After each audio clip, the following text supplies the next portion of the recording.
Bienvenue. Il est nécessaire de faire le bilan d'un gouvernement, à défaut du Premier ministre, l'un des ministres le plus important, pour ne pas dire celui qui était le plus actif dans ce gouvernement, Ilunkamba, ose aujourd'hui faire le bilan. 2 ans à la tête de ces méga-ministères de la coopération, intégration régionale et francophonie.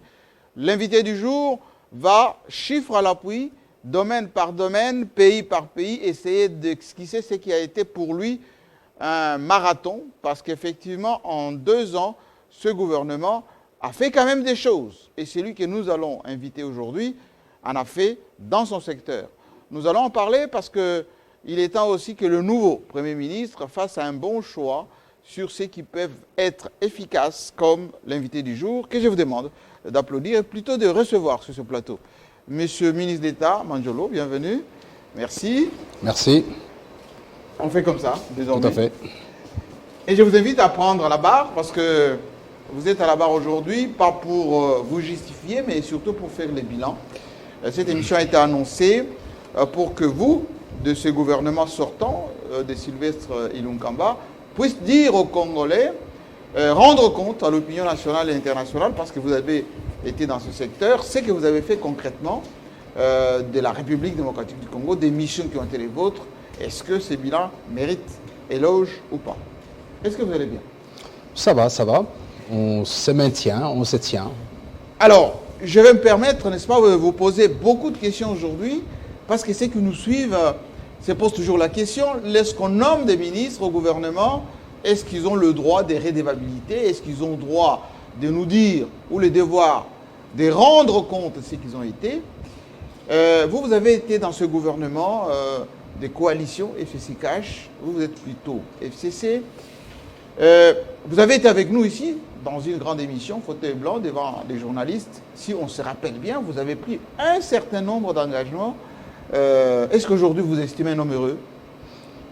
Je ne peux pas dire que je suis un homme heureux. Je pense qu'une séquence a été rencontrée, une séquence des activités. Je l'avais dit lorsque je suis venu parler vers vous pour présenter ce qui était censé être ma mission, mais conférée par les chefs de l'État et par les chefs du gouvernement.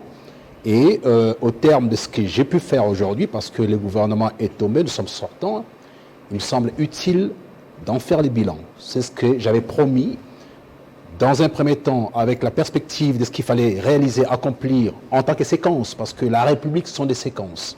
Un arrive, remplit sa mission, enfin, comme il peut, humainement, j'entends bien, et par la suite, les suivants continuent en améliorant ou en apportant un plus.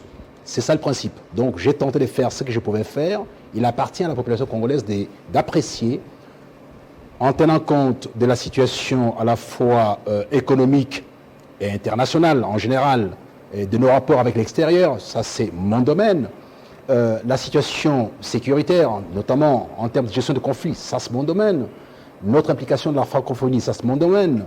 En ce qui concerne l'intégration régionale, où en sommes-nous exactement avec l'Union africaine, avec la SADC, avec la CEAC, avec la CIRGL, avec le COMESA? On en est où exactement? Alors c'est sur cette base-là qu'on évaluera effectivement si Guillaume Manjolo a été à la hauteur ou pas de la mission qui lui a été confiée. Effectivement, monsieur le ministre d'État, vous m'avez aidé. Vous m'avez aidé parce que nous avons fait ici une synthèse du travail que vous avez réalisé. Je vous invite à suivre cette synthèse en même temps que ceux qui nous suivent à travers le monde. Et juste après, on va faire le point avec vous, domaine par domaine, et surtout pour voir quels ont été vos succès et quels ont été pour vous parfois les échecs, pour ne pas dire les points faibles de ce gouvernement.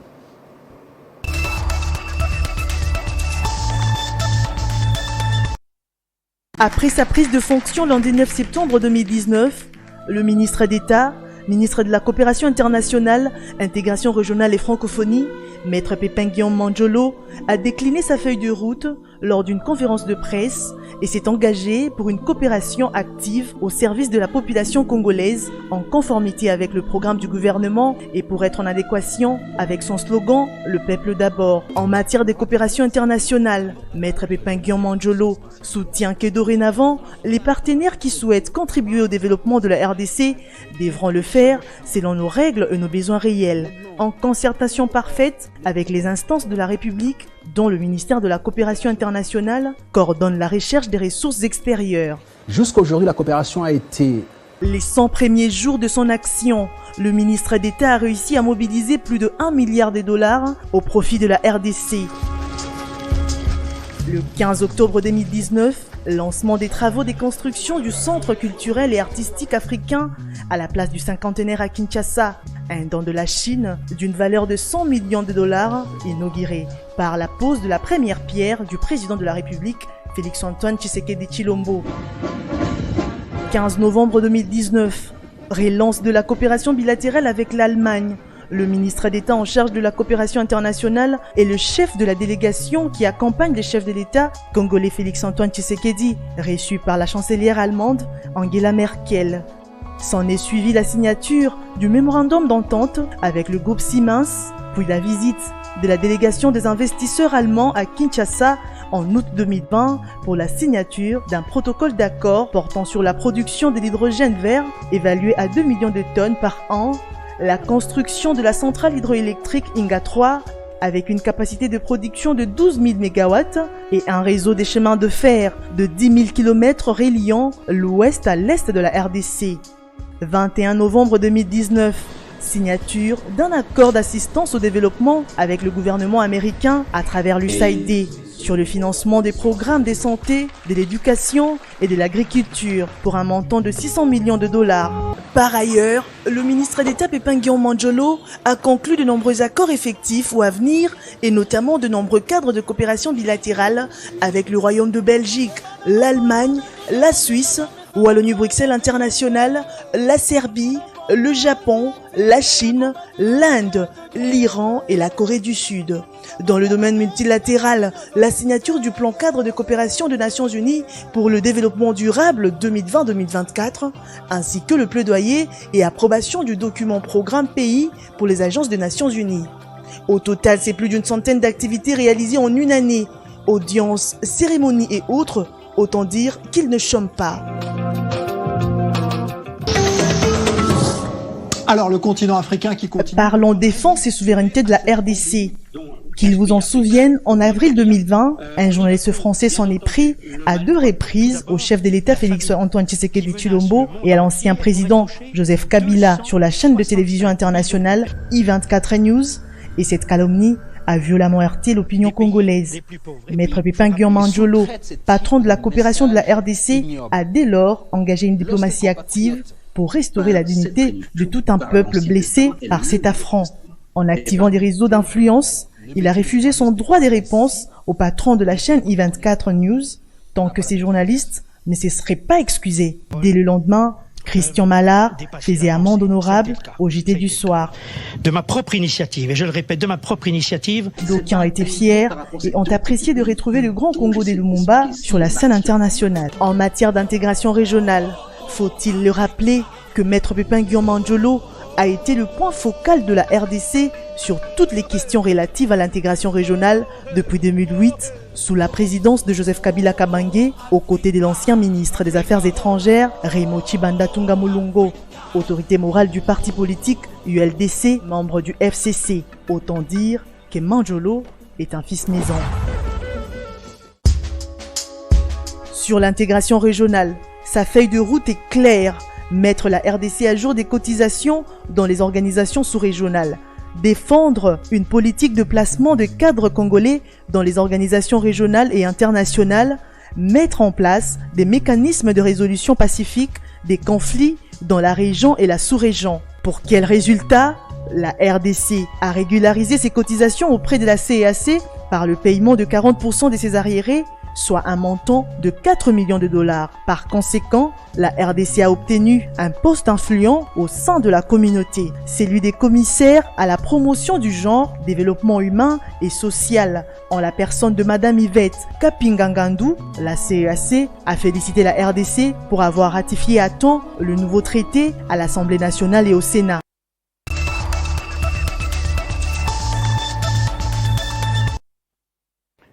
Monsieur le ministre, c'est plus que logique, c'est bilan, parce qu'on a parfois l'impression que votre gouvernement n'a pas fait grand-chose au dire de ceux qui regardent la RDC d'en haut, mais si on scrute un peu de près ce qu'on vient de voir, qu'il y a du chemin parcouru. Ce sont des faits. C'est un constat des faits et non une évaluation spirituelle. C'est ça la différence, c'est que j'avais promis de faire certaines choses. J'étais largement soutenu par les présidents de la République et par les premiers ministres dans toutes mes actions.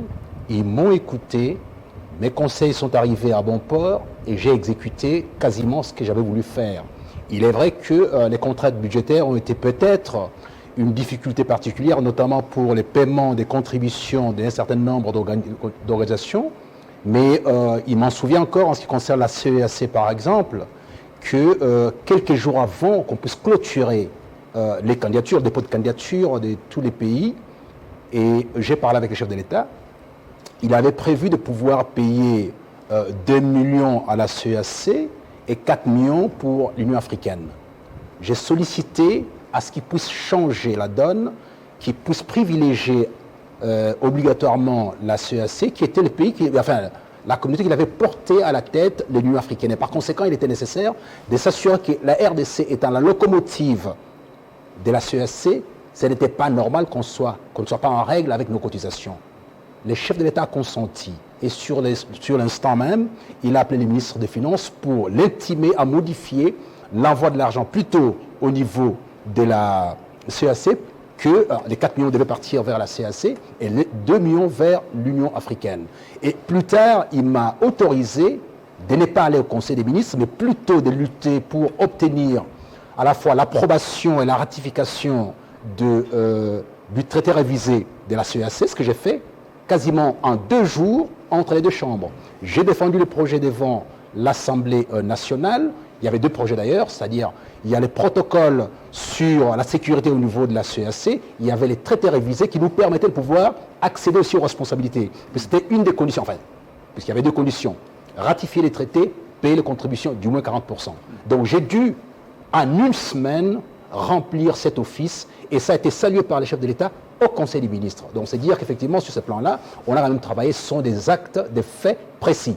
Il ne s'agit pas de pouvoir pérorer autour de la littérature. Alors, ce sont des faits précis par rapport à ça. Il y a quelque chose qui m'a marqué tout à l'heure, c'est on a annoncé un chiffre. Oui. Vous avez mobilisé, en termes de coopération, plus d'1 milliard de dollars. Tout à fait. En ces temps de difficultés au niveau mondial, avec la pandémie qui a frappé le monde entier. Comment vous avez fait pour arriver à 1 milliard de mobilisation? Mais vous savez, dans un premier temps, on avait une difficulté des relations avec les États-Unis d'Amérique et qui ont commencé à s'ouvrir tout doucement avec l'avènement du président Tshisekedi. Alors, qu'est-ce qui s'est passé? Il s'avère simplement que j'ai écrit aux Américains, USAID, pour ne pas le nommer, pour revisiter et rediscuter de la situation. Ils sont venus me voir, on devait revoir l'accord de coopération avec les Américains par rapport au soutien à l'accompagnement. Alors, dans un premier temps, cette institution a voulu qu'on puisse se limiter à finaliser l'ancien accord par rapport à ce qui était prévu. Je dis donc, les besoins qui sont les nôtres aujourd'hui sont beaucoup plus importants, on ne peut pas. Et d'ailleurs, la cartographie de la RDC qu'il fallait revoir et affecter l'aide éventuelle à venir, il faut d'abord qu'on s'accorde sur ça, sur des territoires qui n'avaient pas connu de soutien, notamment l'espace Grand Kasaï. À la suite de ce qu'on a connu avec le Kamina Sapou, il fallait absolument reconstruire, du moins accompagner. Est-ce que ça fait ça pour les Grands Kasaï? Tout à fait, on a convenu avec l'USAID, ce qui fait qu'ils ont, sur les chiffres précédents de plus ou moins 50 millions de dollars qu'ils proposaient pour boucler l'ancien programme, j'ai dit que ça pourrait être suffisant et finalement, on a convenu, on est arrivé à une conclusion de 600 millions de dollars sur 3 ans. Donc, c'est quand même quelque chose d'énorme. Et à la suite de cette opération, j'ai fait venir autour de moi les ministres clés, domaine par domaine. Parce qu'à la fin, la coopération, c'est quoi, effectivement? Moi, je mobilise, j'ai mis à la disposition des collègues qui ont pour activité principale la mise en œuvre sur le terrain. J'avais autour de moi les ministres de l'Agriculture, les ministres de la Décentralisation, les ministres de l'EPST, les ministres de Pêche et Élevage, les ministres de Petites et Moyennes Entreprises, les ministres de la formation professionnelle. D'ailleurs, à ce propos, formation professionnelle, qui a bénéficié aussi d'un 10 millions dernièrement. Donc j'ai travaillé là-dessus avec les Belges, avec Annabelle, parce qu'il fallait faire un programme spécifique pour former les jeunes gens à Kinshasa. Donc Kinshasa a Kinemploie, c'est ça les titres en fait de cette activité-là. Kinemploie. Kinemploie. Kinemploie a bénéficié il y a à peine, même pas 2 mois, des 10 millions de mes services, en fait. J'ai dû travailler là-dessus avec les Belges, négocier. Parce qu'avec la Belgique, il s'avère qu'on a eu un pic 2010-2013. À l'époque, j'étais conseiller du ministre Mochi Banda. On avait conclu ces pics de 405 millions d'euros. Malheureusement, il y a eu un stop et il y a une quantité qui était restée. Ils voulaient reverser chez eux. J'ai dit, mais non, puisqu'ils étaient déjà sur le terrain, il fallait voir dans quelle mesure on pouvait trouver un mécanisme avec l'inspection générale des finances belge et la RDC pour arriver à retenir une partie et l'affecter aux besoins qui étaient criants en RDC. Alors, avec ça, nous sommes parvenus à pouvoir conclure un accord spécifique pour prendre ces 10 millions, affecter ça à qui l'emploi. Donc, ça a été fait dernièrement. Donc, pour revenir sur... les 1 milliard. Les 1 milliard. Les modalités. Les modalités. Donc, c'est-à-dire que maintenant, on a échelonné ça sur 2 ans, partant du principe que le secteur de l'enseignement, notamment la formation professionnelle, le secteur de l'EPST en général, le secteur de l'agriculture, des soutiens à l'agriculture, à la pêche et élevage, aux petites et moyennes entreprises, voilà, tous ces secteurs-là, y compris la décentralisation. Parce que c'est très important pour ces secteurs-là, dans la mesure où le pays avait décidé de décentraliser. Ce qui fait que les ETD devaient se prendre aussi en charge. Donc quand on les soutenait, on regarde la Constitution d'ailleurs, l'article 202 ou 214, 213 spécifie la nécessité de pouvoir décentraliser. Et par conséquent, il fallait que l'aide extérieure, dans les cas de la coopération, soit irriguée directement vers ces entités décentralisées. Donc c'est ce qui a été le cas. On attendait de faire ces opérations-là directement avec les gens à la base. Alors, sur ces points précis, puisque les Américains ne donnent pas l'argent en main, donc c'est pas l'argent liquide qu'on vous donne. Ah non, parce que les gens peuvent avoir la confusion partant du principe. Parce qu'on pense, quand je dis 1 milliard de dollars, ça veut dire que le ministre de la coopération a reçu un pourcentage quelque part, et ce pourcentage l'enrichit au détriment du peuple. Ça n'existait pas, ça. Ça n'existait pas. La coopération avec eux, les ministères de la coopération met à la disposition de l'entité, de l'agence de coopération avec laquelle nous sommes en programme, un certain nombre d'agents.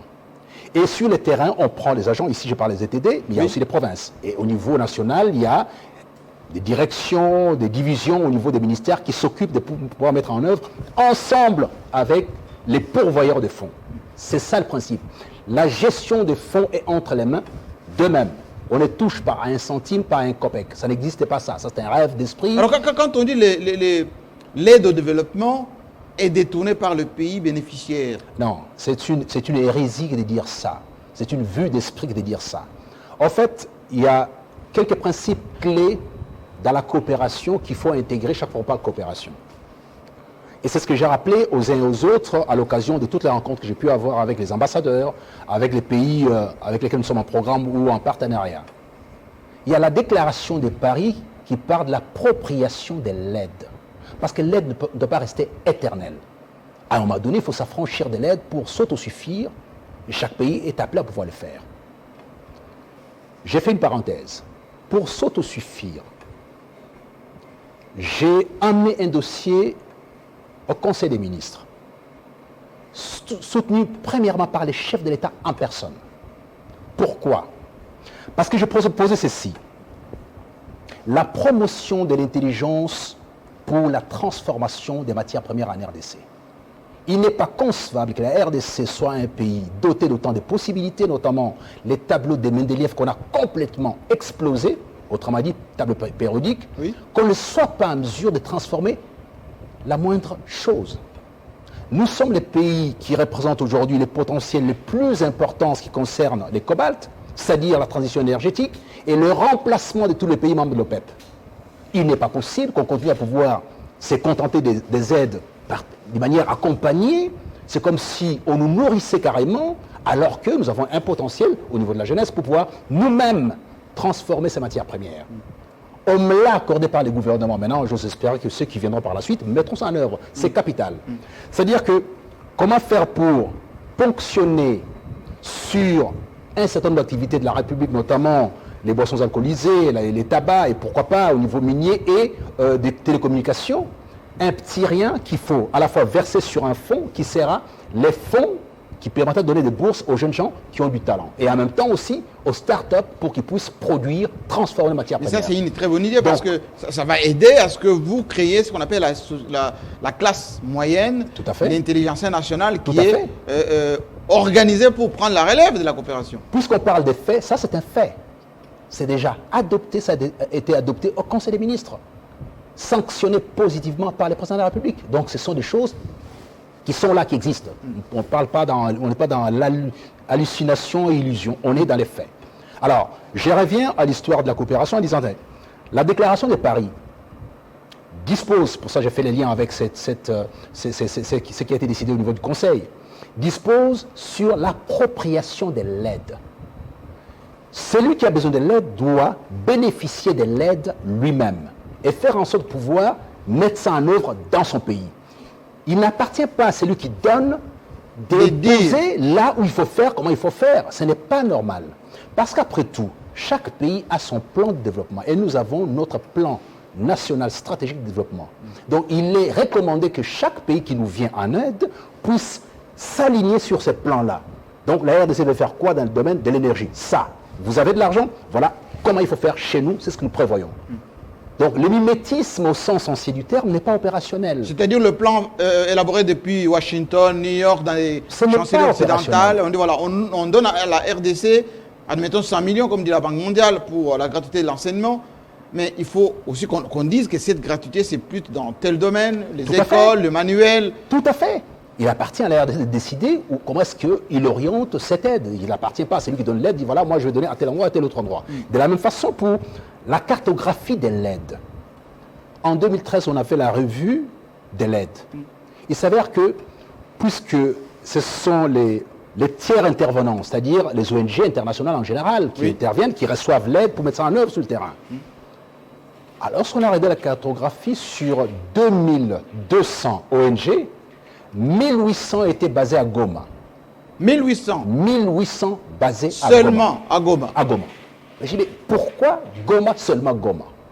Parce que, bon, il y a la belle nature là-bas et tout ça, parce qu'il y a à côté la possibilité de faire certaines opérations qui soient de nature illicite. Il y a beaucoup de choses. Mais la RDC, ce n'est pas seulement Goma. C'est 2 345 000 km². C'est 100 millions en termes de population. C'est 420 peuples. Comment ça se fait qu'il y a juste une quinzaine de peuples de la RDC qui doivent bénéficier de cette aide? Donc là-dessus, j'ai dit, voilà, on doit revoir les cas de coopération avec les uns et les autres, y compris avec les agences qui interviennent dans les cas du système des Nations Unies. Donc j'ai dû revoir tout ça. Ils ont défilé chez moi, à chaque fois je disais, niet pour ceci, on fait comme ça. Parce qu'après tout, je ne fais qu'appliquer. Et comment ils ont accueilli cette observation? Au départ, c'était très difficile, mais au fur et à mesure, parce que moi, je suis avocat à la base. Oui. Alors, ce qui fait que je ne lis au texte. Les textes disent ça. Bon, procédons comme disent les textes. Pas vos ambitions personnelles, vos humeurs personnelles, mais ici, il s'agit des textes. De la même façon, j'ai fait une démonstration devant mes collègues alors qu'on discutait sur l'accord entre la RDC et l'Union européenne. Sur l'accord de Cotonou, j'ai fait la démonstration devant eux. En quels termes? L'accord de Cotonou avait prévu de pouvoir appliquer absolument l'accord de Paris, la déclaration de Paris sur la proposition de l'aide. Ce qui fait qu'en regardant un programme précis, un exemple précis, IRIS, les soutiens à l'armée congolaise, un montant de 25 millions a été débloqué par l'Union européenne. Lorsque j'ai mis sur la table ces documents, sur les 25 millions, il y avait plus ou moins 5 millions qui étaient affectés à l'activité elle-même, c'est-à-dire construction de bâtiments, assainissement et tout le reste. Et les 20 millions, il y avait plus ou moins 5 millions pour les fonctionnements. Il y avait 10 millions, je ne sais pas pourquoi, pour logistique, je ne sais pas quoi. Il y avait 5 millions pour la communication. Donc finalement, la RDC n'a, de manière factuelle, eu que 5 millions. 5 millions seulement? 5 millions. Mais j'ai fait la démonstration devant tout le monde. J'ai dit, écoutez, puisqu'on pense qu'on parle, ce sont les faits. Vous savez, quand on a eu la petite chance qu'on a pu avoir de vivre un peu dans la diaspora, de voir comment ça fonctionne, il est très malaisé de pouvoir nous dribbler. Heureusement d'ailleurs que j'ai eu ce soutien, j'insiste encore, du chef du gouvernement et du président de la République à chaque fois que j'ai demandé quelque chose. Notamment l'histoire de notre adhésion à l'EAC. Les présidents avaient souscrit à cette adhésion. Et je suis parti voir le président, je lui ai présenté la situation. Je disais, voilà, on ne peut pas porter toute la charge de cette façon-là. Vous êtes un démocrate, partez du principe que les peuples de la partie Est doivent s'assurer effectivement que ce qu'ils sont en train de faire est correct. Et par conséquent, il faut faire une sorte de mini-référendum qui réunirait tout le monde autour de la table, à la fois la société civile, les entrepreneurs, Pour solliciter les quitus de... pour voir quels seraient les mécanismes les plus appropriés vis-à-vis de nos partenaires de la partie Est. Les chefs ont dit oui. Et j'ai amené ça au Conseil, j'ai obtenu aussi satisfaction. Je vous dis, Jean-Marie Samba, qu'il n'y a aucun dossier venant de ma part qui ait été amené au Conseil des ministres qui a été refusé. Aucun. Les premiers soutiens, je l'ai toujours dit, du chef de l'État, du chef du gouvernement et la plupart des collègues. C'est vrai qu'il y en a qui sont sceptiques parce que, comme sur la promotion de l'intelligence, au départ on disait oui, il y aura des bourses et les bourses maintenant, tout ira à la coopération, c'est une centralisation. Je dis, écoutez, au moins de toute façon on mettra de l'ordre parce qu'il n'y a pas d'ordre aujourd'hui. Et puis les bourses. Oui. Quelles bourses? Globalement, ce qu'on ressent sont des bourses fantaisistes. Comment ça fantaisiste? Parce que quand on dit bourse, c'est les moyens mis à disposition en argent, en accueil, non. Et... Si vous regardez très bien, nos jeunes gens qui se sont envoyés en Tunisie, dans certains pays, je ne vais pas citer tous les pays, oui. Mais c'est malheureux, dans les conditions déplorables. Ce qui fait qu'il y a des bourses, je dis non, je ne peux pas prendre, parce que donner une bourse à un jeune homme qui arrive dans un pays étranger, à hauteur de $100 par mois, qu'est-ce qu'il peut faire avec $100? Il peut en faire. Les parents souffrent, ils sont appelés à pallier. Chaque fois, je dis, mais non, on ne doit pas faire ça comme ça. Et puis, les domaines que vous avez choisis à nous offrir des bourses, qui vous a dit que ça nous intéressait? Qui vous a dit que ces domaines étaient en adéquation avec le plan national stratégique de développement? Donc, il nous appartient, nous, en tant qu'RDC, de vous dire, si vous voulez nous soutenir avec des bourses, voilà le domaine. Voilà la quotité d'une bourse dans un pays comme le vôtre. Et par conséquent, si vous n'êtes pas en mesure de pouvoir remplir toute la quotité, la RDC peut venir en supplément.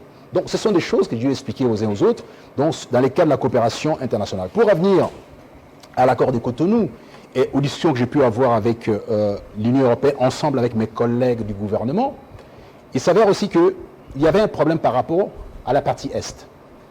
Alors, je leur ai dit que c'est quand même pas normal qu'après les Dodd-Frank Act au niveau des États-Unis, oui, qui faisait en sorte que toute...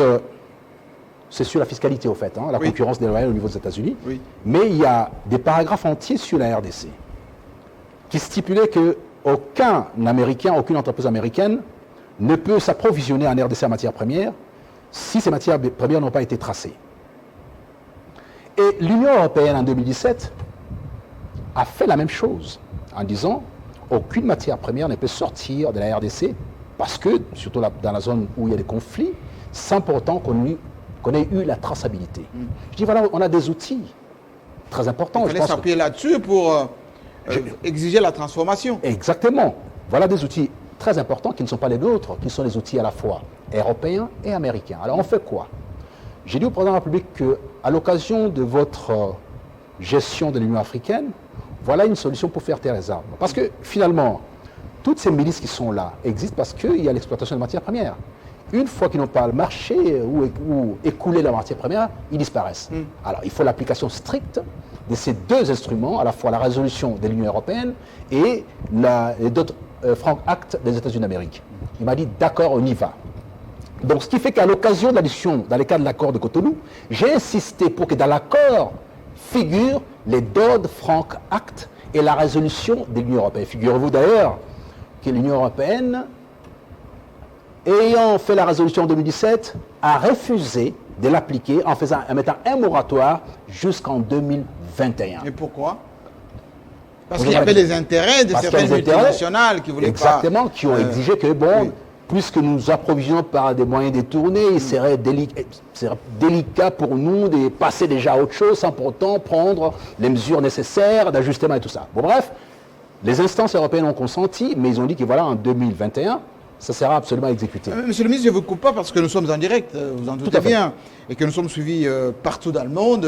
Quelques questions qui proviennent de ce que nous suivons en ce moment, comme Émérance Kankou, qui est à Grenoble en France, qui vous félicite d'abord et qui veut savoir l'état des lieux de bourse. Vous avez commencé à esquisser cette question tout à l'heure.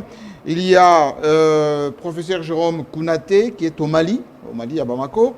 Je félicite le ministre des Efforts dans le secteur de la coopération. Mais ma question, c'est de savoir si les accords signés servent réellement aux Congolais. Elvis Landou, qui est à Addis Abeba, oui, en Éthiopie. Félicitations au ministre Manjolo, mais je lui pose la question de savoir quelles sont les retombées de la coopération sur la lutte contre la Covid en RDC. Ben, je peux commencer par la dernière question, puisque avec les Nations Unies, on a obtenu des fonds précis par rapport à ça. On avait sollicité plus ou moins 400 millions pour les fonds d'urgence, d'intervention d'urgence par rapport à la Covid. Oui. Nous avons eu plus ou moins 225 millions. J'ai signé l'accord. 225 millions de dollars. J'ai signé l'acte. Et ils sont intervenus sur les terrains. J'ai signé l'acte avec les PNUD. J'ai signé. Donc, sur les 420 millions espérés, j'ai obtenu 225 millions. Et puis, ils étaient en train de chercher pour que les donateurs puissent intervenir avec les GAP. Je l'ai fait sur la Covid. C'est une réalité. Je l'ai fait au mois de novembre, me semble-t-il. C'est fait. Donc, maintenant, l'intervention, toujours sur la Covid. Lorsque cette histoire est sortie, qu'est-ce que j'ai fait? J'ai saisi quasiment toutes les ambassades, nos partenaires, pour solliciter leur accompagnement, pour solliciter les soutiens à l'INRB. J'ai obtenu, en commençant par la Chine. La Chine a déployé des moyens énormes, notamment Amazon. Des avions sont arrivés, puisqu'ils interviennent dans un premier temps sur l'Ebola. Alors, les restants de matériel devant servir à Ebola a été affecté à l'INRB par rapport à la Covid. Et bien, juste après ça, l'hôpital qui est au Katanga a été pris comme étant l'hôpital structure pour pouvoir accueillir les malades de la Covid. Donc les Chinois ont envoyé une délégation importante pour mettre en œuvre, faire fonctionner cet hôpital. Et entre-temps à Kinshasa, j'ai eu des tonnes de matériel sur base de ma demande. Donc la plupart des pays à qui j'ai adressé cette demande ont réagi positivement. On a vu les États-Unis, on a vu le Maroc, on a vu l'Union européenne qui est venue. Vous savez, on a la chance d'avoir des archives, les archives sont là. Oui. Donc, à peine c'était déclaré, dès l'instant où j'ai pris conscience de cet acte-là, j'ai saisi tous les partenaires susceptibles de pouvoir nous aider. Et je l'ai fait. Et l'aide est arrivée en commençant par la Chine, je précise la Chine. L'Allemagne était venue à hauteur de 5 millions, je ne sais pas quel autre pays de mémoire, mais simplement, c'est arrivé. Voyez-vous. Alors, cette question sur la bourse, parce que vous avez commencé à esquisser quelques lignes tout à l'heure. Très concrètement, avec quel pays aujourd'hui vous avez établi des accords pour envoyer nos jeunes gens? Je sais qu'il y a un peu l'Inde, il y a l'Afrique du Nord, le Maroc, la Tunisie. Vous-même, vous avez dénoncé la modicité de fonds alloués, 100 $. Mais est-ce qu'il y a quand même des pays qui s'ouvrent à la RDC, qui proposent des bourses intéressantes?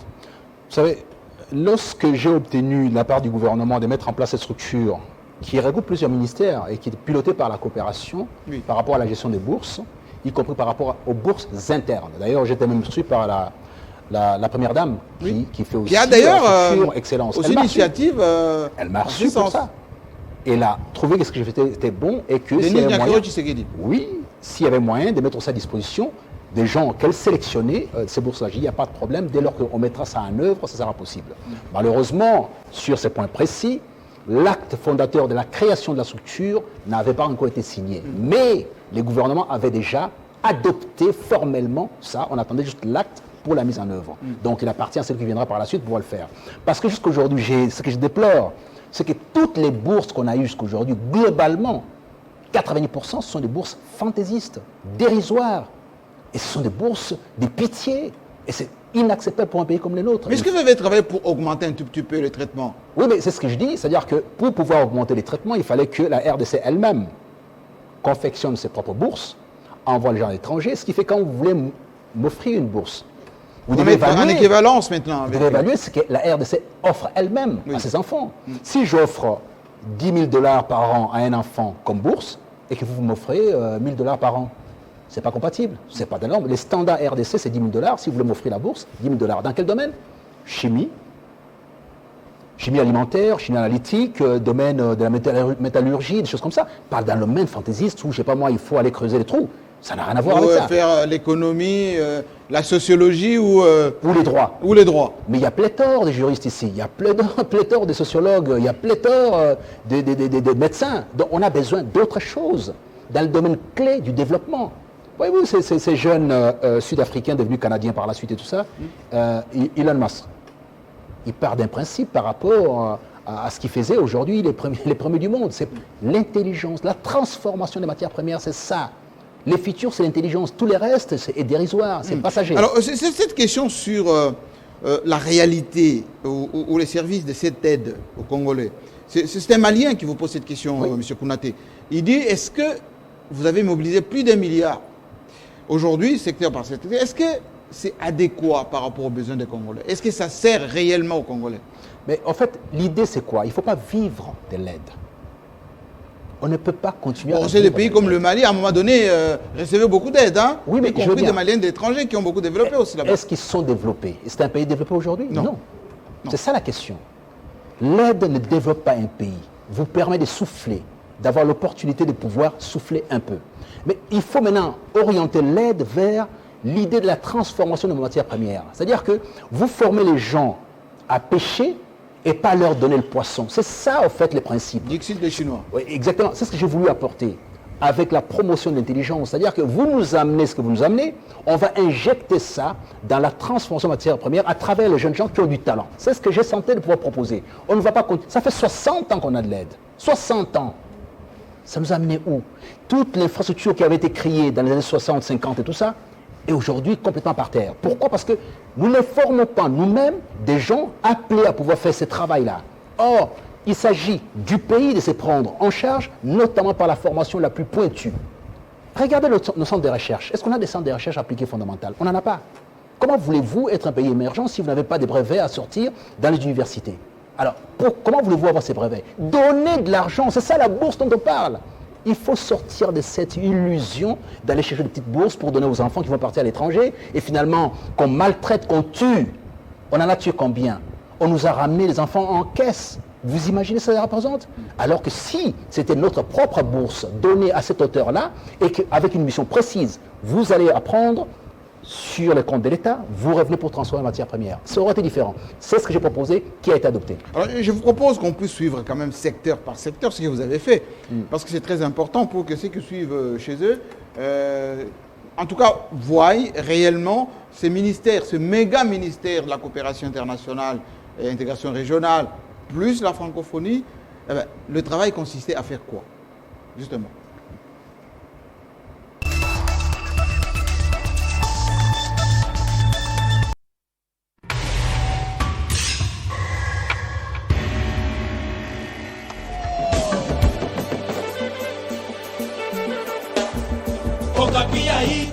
En matière de francophonie, le ministère préside le Haut Conseil des 9e Jeux de la francophonie qui se tiendront à Kinshasa en 2022.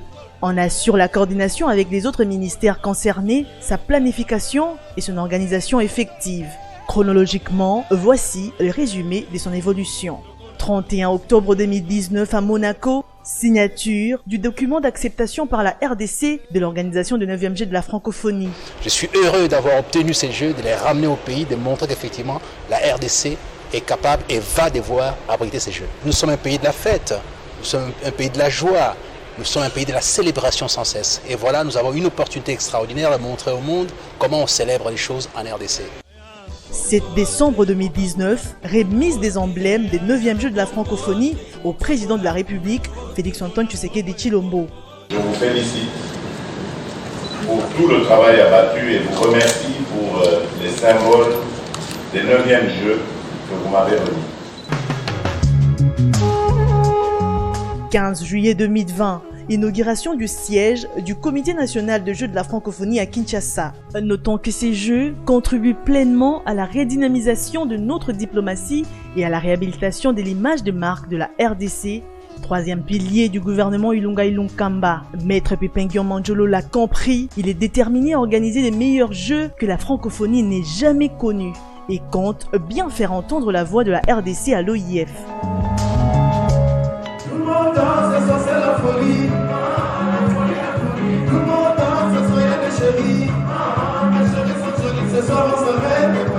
La RDC a été mise à l'honneur lors de la seconde édition de la soirée francophone de l'Organisation de la francophonie qui s'est tenue à Addis Abeba le 7 février 2020 en marge de la 33e session ordinaire du sommet des chefs d'État et de gouvernement de l'Union africaine, en présence des ministres des Affaires étrangères, des pays membres de l'Union africaine et de l'artiste Fally Ipupa pour l'animation de la soirée. Compte tenu de sa grande popularité à l'international et du fait qu'il incarne à merveille toute l'énergie et les dynamismes qui caractérisent l'espace francophone.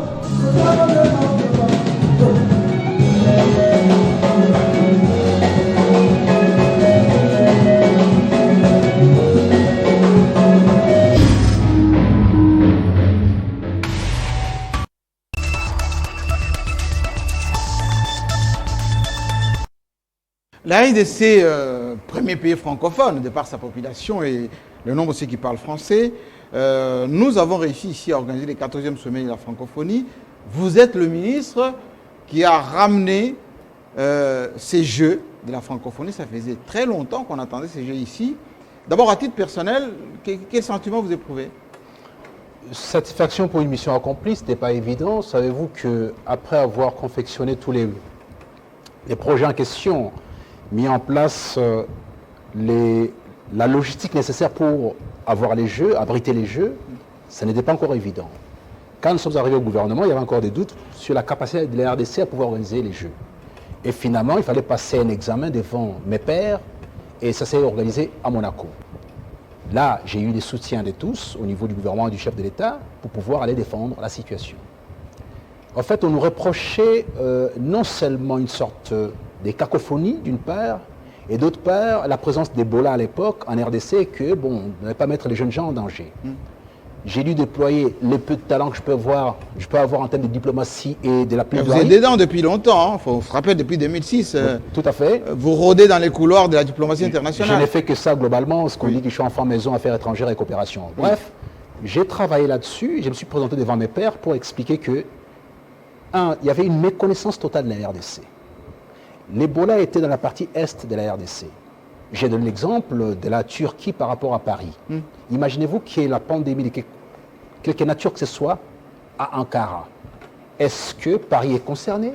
On dit non, mais parce que la RDC a la même taille que l'Europe occidentale. Et par conséquent, il faut avoir une vision tout à fait moderne de la chose, tout encore dans la période antique. Donc, ces points-là, sur ce point-là précis, il n'y a pas de problème. Dans la mesure d'ailleurs, les meilleurs des médecins, le professeur Mouyembe, a travaillé dessus, il a trouvé la solution en termes de vaccins. Je ne pense pas que ce soit le sujet, à moins qu'il y ait d'autres préoccupations de nature cachée. Et finalement, j'ai convaincu. La première personne à pouvoir suivre, c'est la princesse Caroline, qui m'a soutenu. Ah oui. Personnellement, qui m'a soutenu, qui m'a d'ailleurs invité grassement à sa table pour montrer la place qu'occupait la RDC. Donc, j'ai convaincu mes pairs, j'ai convaincu la principauté de Monaco pour finalement prendre ces jeux-là, les ramener en RDC et les mettre entre les mains du commandant suprême. Parce qu'on a vu le président de la République très content, vous félicitant du travail abattu. Et vous avez ramené les symboles ici à Kinshasa. J'ai ramené les symboles, je lui ai transmis les symboles. Et finalement, il y a eu un autre problème, c'est-à-dire c'était le problème de financement. Parce qu'il n'y avait pas d'argent, il y avait des difficultés financières et tout ça, il y avait une sorte de rigidité pour pouvoir lâcher du lest. Je suis parti voir le président de la République pour dire, voilà, ici il y a un problème. Dans les couloirs de Washington et à Paris, on apprend que nos voisins du Rwanda souhaiteraient prendre les Jeux. Les chefs me disent, je suis au courant, c'est hors de question, ces Jeux doivent se tenir en RDC. Et par conséquent, il a instruit, avant le Conseil des ministres, le ministre des Finances, moi-même, ITPR, jeunesse, sport, culture, communication, d'aller régler le problème rapidement, avoir un bâtiment, l'équiper et tout ça. Est-ce que tout ceci a été fait? Parce qu'on a vu tout à l'heure qu'il y a eu un bâtiment inauguré. Est-ce que les sous, parce qu'on sait que c'est les nerfs de la guerre, est-ce que vous en avez suffisamment aujourd'hui? Est-ce qu'on est avec des préparatifs de ces Jeux? Non, malheureusement, l'acte posé par le chef de l'État nous a permis de pouvoir souffler, d'avoir cette structure-là. Il a fait une deuxième fois encore pour avoir quasiment le même montant. Le budget global sur 2 ans est de plus ou moins 75 millions d'euros. Mais en regardant l'absence de certaines infrastructures, ça va passer à 150 millions, plus ou moins ce que j'ai cru entendre dernièrement par rapport à l'équipe qui est en 30. Mais simplement, ces budgets-là, il faut affecter une grosse partie au fonctionnement, une très grosse partie à l'investissement. L'investissement, c'est les villages de la francophonie, c'est le gymnase, toutes ces choses-là qui vont coûter plus ou moins entre 50 et 80 millions de dollars. Alors, pour les fonctionnements, avec tout ce qu'il y a comme équipe et le travail qu'il faut faire au quotidien, en termes de primes, nous sommes plus ou moins à 2 millions chaque mois quasiment. Qu'il faut débourser. Qu'il faut débourser. Mais sur un an, on n'a pas dépassé 3 millions. Sur un an. Donc on a bricolé, on a fait un peu du Copperfield ici et là et tout ça, mais globalement nous sommes arrivés. Mais ça avance. Mais ça avance, bien entendu, ça avance. Maintenant, je souhaite à l'équipe entendre, puisqu'entre-temps, il y a eu besoin de continuer, faute de gouvernement fonctionnel, les chefs d'État ont décidé de pouvoir nommer une nouvelle équipe à laquelle je souhaite bonne chance, plein succès, parce qu'il s'agit des séquences. J'ai fait ma séquence, je me suis arrêté là. Les autres poursuivront avec la séquence suivante pour l'accomplissement. Alors, on a une question, monsieur le ministre, de monsieur Mercis Kangoudia, qui est congolais vivant à Franceville, au Gabon, qui nous suit en ce moment, et qui demande si le ministre Mandiolo est reconduit par le président Tshisekedi, qui nous dise qui va rapporter ces jeux à la RDC, le jeu de la francophonie. Ah non, mais c'est pas ma reconduction qui doit devoir décider. Non, mais admettons, au vu des résultats que vous nous présentez, il y a quand même une présomption. Oui, ma reconduction n'est pas par rapport à mes résultats. Ma reconduction est fonction des relations qu'on peut avoir, d'apaisement entre le président Kabila, qui m'avait... Je fais partie de son quota personnel, qui m'avait donné entre les mains du président Tshisekedi, qui m'a accepté pour que je l'accompagne. Et vous avez servi, ça se voit. Tout à fait, qui m'a écouté. Je vous ai dit jusque-là que je suis peut-être un des rares ministres qui appelait le président, qu'il avait au téléphone et que le président rappelait. Parce que la coopération, donc la diplomatie au développement, les affaires étrangères, c'est l'appendice de la présidence de la République. Donc ce sont des ministères qui sont collés au chef de l'État pour l'exercice de son sacerdoce. Et par conséquent, j'ai suivi, c'est-à-dire j'ai toujours été avec lui pour faire ce travail-là, tout ça. Je ne suis pas rentré dans les considérations partisanes des uns des autres, tout ça, je ne suis pas là-dedans, vous me connaissez très bien. Je suis un diplomate, je respecte les institutions de la République, je suis au service de la République, et par conséquent, il y a une feuille de route qui m'est fixée par les chefs, je l'assume. J'ai fait, j'exerce, parce que c'est l'appendice de la présidence de la République, après tout. Alors, donc, ces jeux vont profiter de quelle manière au pays? Mais parce que ce n'est pas cette cérémonie de prestige, les gens qui arrivent, qui font du tourisme, etc. Concrètement, qu'est-ce que la RDC gagne? Regardez comment est-ce que les gens, au niveau des Jeux Olympiques, déboursent de l'argent pour obtenir les Jeux chez eux. Oui. On paye énormément. On corrompt même. Parce que, sur le plan du tourisme, la RDC est complètement en arrière, alors que c'est un pays extraordinaire. Sur le plan de la promotion de la culture de la RDC, il n'y a quasiment rien du tout. Vous avez une opportunité à nos 88 pays, tous les médias du monde, concentrés sur la RDC, pour voir l'auréole de la RDC, ce qu'elle a de meilleur, ce qu'elle a d'essentiel, ce qu'elle a de subtil et de divin. Et vous dites, c'est rien du tout. Non. Tous les hôtels seront complètement pleins pendant cette période-là. Des gens vont consommer. Les gens vont consommer massivement. Si vous investissez un 10 millions dans un secteur, espérez plus ou moins 3 fois, 10 fois plus que ça. Et puis il y a une autre, la méconnaissance de la RDC. Parce que c'est quoi la RDC aujourd'hui?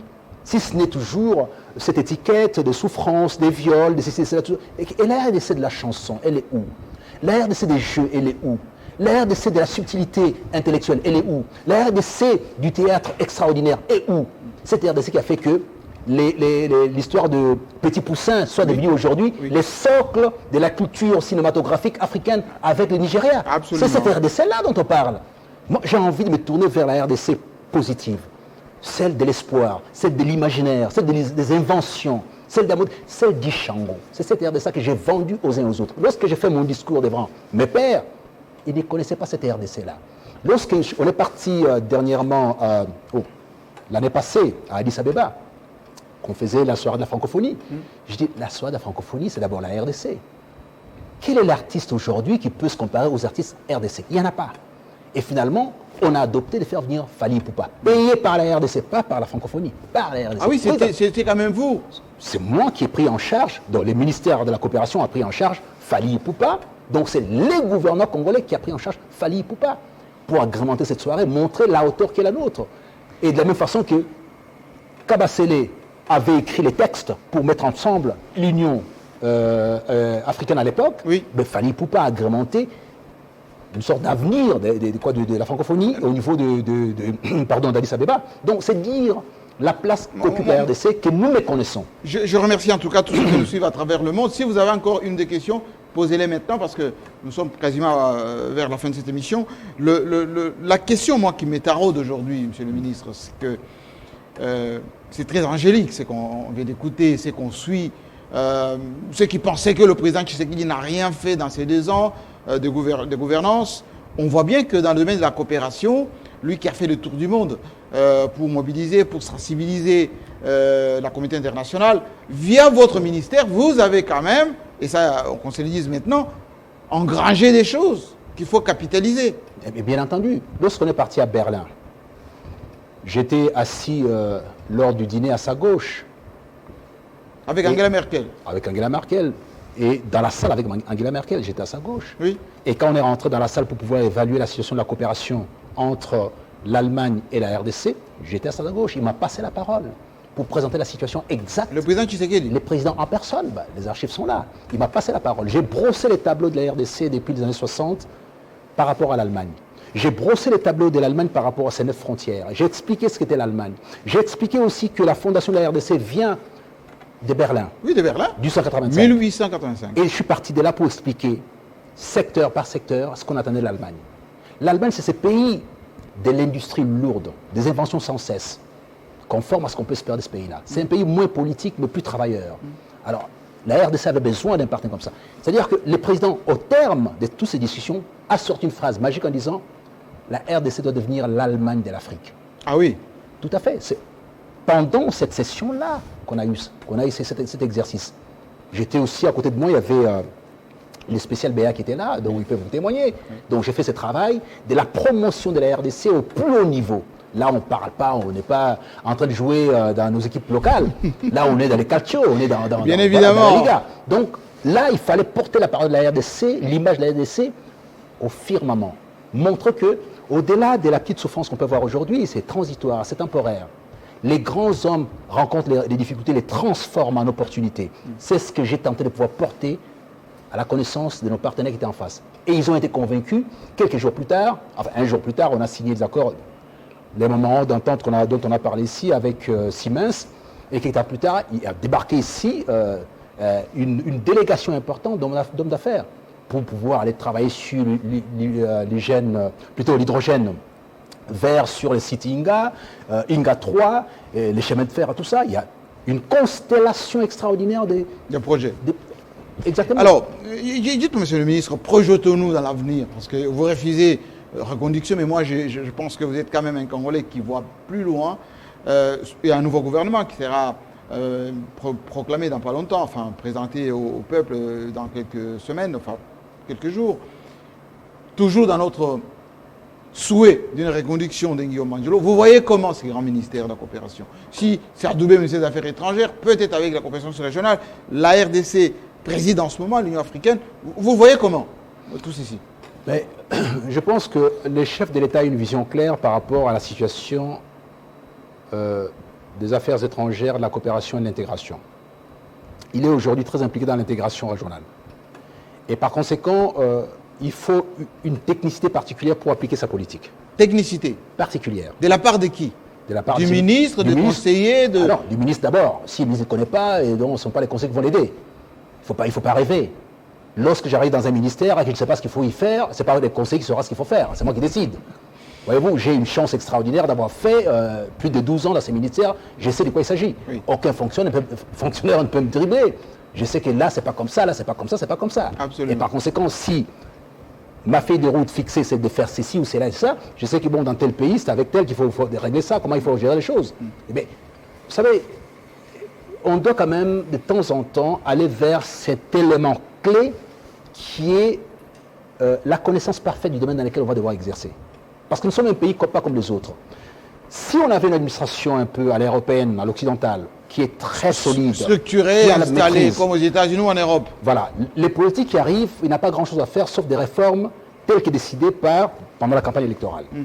Mais nous ne sommes pas dans ces conditions-là, malheureusement. C'est embryonnaire. Donc, ce qui fait qu'il est recommandé que celui qui arrive dans un département soit au courant de quoi il s'agit. C'est quoi ce département? Ça sert à quoi exactement? Alors, il y a quelques diplomates de grands talents qui peuvent assumer ces rôles-là, ça existe, mais c'est très peu. Sincèrement, c'est très peu. Parce que, regardez l'histoire de la partie Est.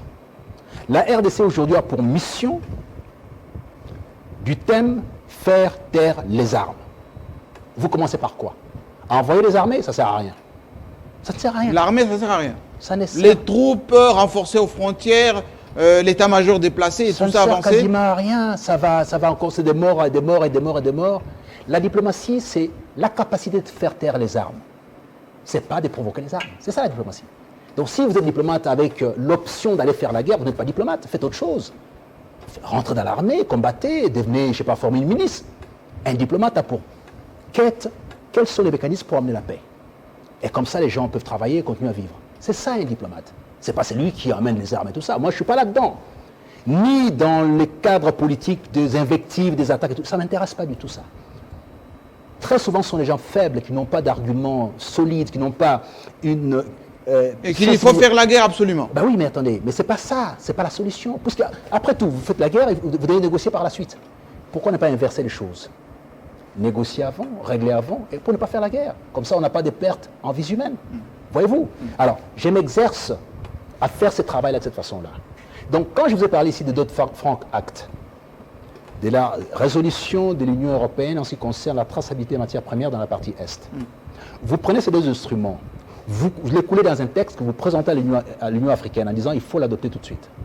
De sorte que aucune matière première de la RDC ne sorte sans être estampillée RDC. Sinon, elle ne va pas sur le marché.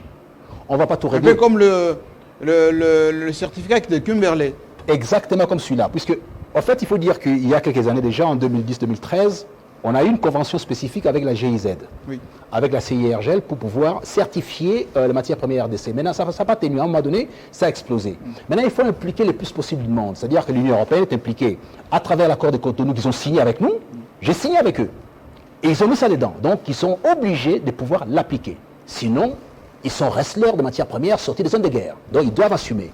Les Américains, maintenant, il y a la nouvelle administration qui est regardante par rapport à ça. On va dire, écoutez, ici, il y a votre Dodd-Frank Act, nous voulons que vous l'appliquiez. Et par conséquent, toutes les milices qui pullulent autour des minerais n'auront plus de marché. Ça prendra 1 an, 2 ans, 3 ans, mais au moins, ils n'auront plus. Voyez-vous, oui, ça c'est une solution. Et tout le monde applaudira. Bon, mais les partenaires de la partie Est, que sont l'Ouganda, le Rwanda et les autres pays et tout ça, sont appelés à pouvoir négocier avec nous pour qu'on travaille autrement. Les Européens se sont battus pendant des années. Ils ont trouvé des solutions pour pouvoir apaiser, travailler ensemble. Nous avons un potentiel très important.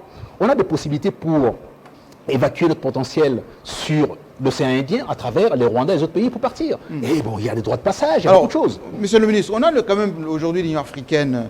Est-ce qu'un bon ministre de la coopération, notamment sous-régionale, vous en êtes un, pourra aider le président de la République qui va s'asseoir sur ce mandat pour renforcer le rôle de la RDC dans la sous-région? Mais c'est son travail. Les ministres de l'intégration régionale, c'est-à-dire que si la branche intégration est aux affaires étrangères ou à la coopération, son travail c'est celui-là. Les chefs n'ont pas vocation à commencer à travailler sur les dossiers. C'est lui qui travaille les dossiers chez l'État, il a juste des orientations. Monsieur, dans tel domaine, je vais ça, ça et ça et ça. Mettez ça en musique rapidement. Bah, il faut connaître. Il ne faut pas venir balbutier en disant, je pense, non, non, c'est pas comme ça que ça fonctionne. Il faut travailler substantiellement, mais il faut s'appuyer aussi sur l'administration. Même si elle est faible, il faut s'appuyer sur l'administration. Donc, il y a 2 administrations à pouvoir mettre en compétition et en concurrence, mais en même temps, en complémentarité. C'est l'administration congolaise de l'intégration régionale et la commission de l'Union africaine. Alors, on termine avec la lutte contre la Covid parce que c'est très important.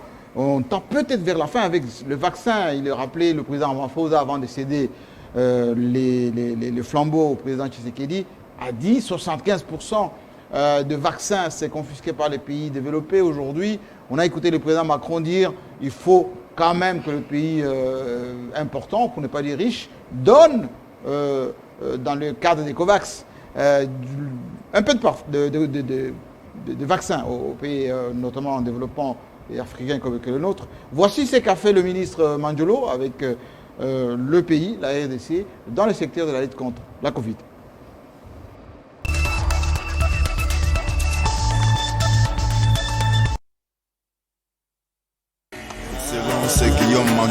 La coopération internationale solidaire est plus pertinente que jamais dans la conjoncture mondiale suite à la pandémie du Covid-19. Il est évident que cette crise a obligé tous les pays de la planète à changer de paradigme en matière de coopération. Maître Pépin Mandiolo a, depuis l'annonce de la catastrophe de la pandémie dans son pays le 24 mars dernier, saisi les différents partenaires de la RDC à travers une note verbale sollicitant un accompagnement en cette période. La Chine, premier pays à répondre favorablement avec un premier lot important de matériel destiné à la riposte contre Covid-19, a remis officiellement les clés de l'hôpital du cinquantenaire de Lubumbashi au gouvernement congolais, pouvant prendre en charge toutes les sortes de maladies, y compris le coronavirus, suivi par l'arrivée à Kinshasa d'une équipe d'experts chinois pour partager à la RDC son expérience dans la prévention contre la pandémie, ramenant avec elle un don de 4 tonnes de matériel de santé anti-Covid. La Maison Blanche, tout aussi réactive, est venue à son tour en appui à la RDC avec un don de 50 respirateurs portables contre la Covid-19. La signature officielle du plan des Nations Unies en appui au programme multisectoriel d'urgence d'atténuation des efforts du Covid-19 en RDC, dont le budget est de 407 millions de dollars, 203 millions déjà disponibles. Les Nations Unies apportent un soutien supplémentaire, très affirmé, par rapport à la situation d'urgence que nous rencontrons, avec un plan d'urgence par rapport à ce qu'a prévu la RDC pour pouvoir contrer et riposter à cette maladie. C'est dans ces cadres-là qu'il fallait absolument faire un acte tout à fait singulier et particulier qui vient s'ajouter à l'acte qui avait été signé ici au mois de novembre 2019, qui avait programmé nos activités avec les Nations Unies jusqu'en 2024, donc 2020-2024, et aujourd'hui s'ajoute encore pour la situation sui generis particulière qui est survenue, qui est le monde entier, à laquelle le monde entier fait face, donc les Nations Unies viennent en appui par rapport à ça.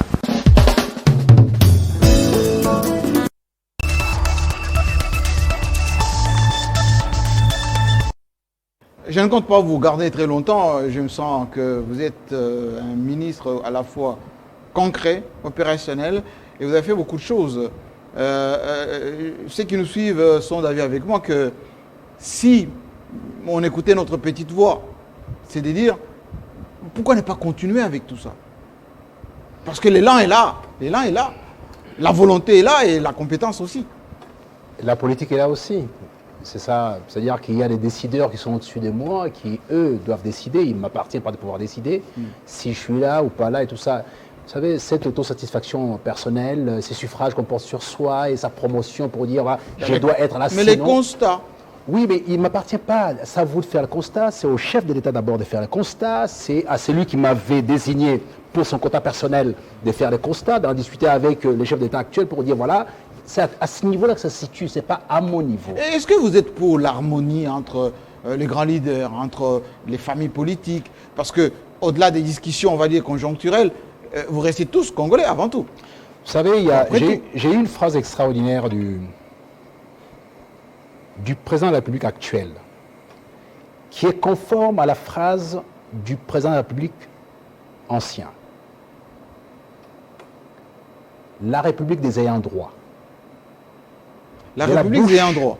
De la bouche personnelle de son Excellence, Monsieur le Président de la République, chef de l'État, Félix Antoine Tshisekedi Tshilombo. Nous sommes fatigués avec la République des ayants droit. Qu'est-ce que ça veut dire? À chacun de savoir ce que ça veut dire, exactement. Voyez-vous, c'est ça le problème. Moi, si je ne suis pas là, la RDC s'arrête. Non. Il n'y a pas de postes dévolus aux gens en fonction d'une origine ou d'un droit divin. Ça n'existait pas. Il y a des politiques à pouvoir appliquer. Il y a les gens, les compétences attitrées ou qui sont en adéquation avec ces politiques-là qu'il faut devoir promouvoir. Parce qu'après tout, c'est l'intérêt du peuple. Encore faut-il pouvoir faire en sorte que cet intérêt soit trouvé. Comment ce pays énorme de 2 345 000 km², 420 peuples, 4 grandes langues, 420 langues supplémentaires, ne soit pas en mesure de décoller? Parce que tout est politique depuis trop longtemps. La République des ayants droit. La République des ayants droit. Il m'en souvient encore d'une parole extraordinaire de mon père quand je lui ai posé la question. Il dit, mais vous êtes parti à la table ronde. Vous avez fait la première discussion sur les aspects politiques de la cession du pouvoir. Vous reprenez le pouvoir entre les mains. Parce que Manjolo Jonas y a participé parmi les 44. Je dis, pourquoi vous avez couru pour rentrer alors que vous n'avez pas réglé le problème économique? Oui, la fameuse table ronde économique. Mais ils n'ont pas été à la table ronde économique. Ils ont laissé quelques jeunes étudiants aller faire cette histoire-là.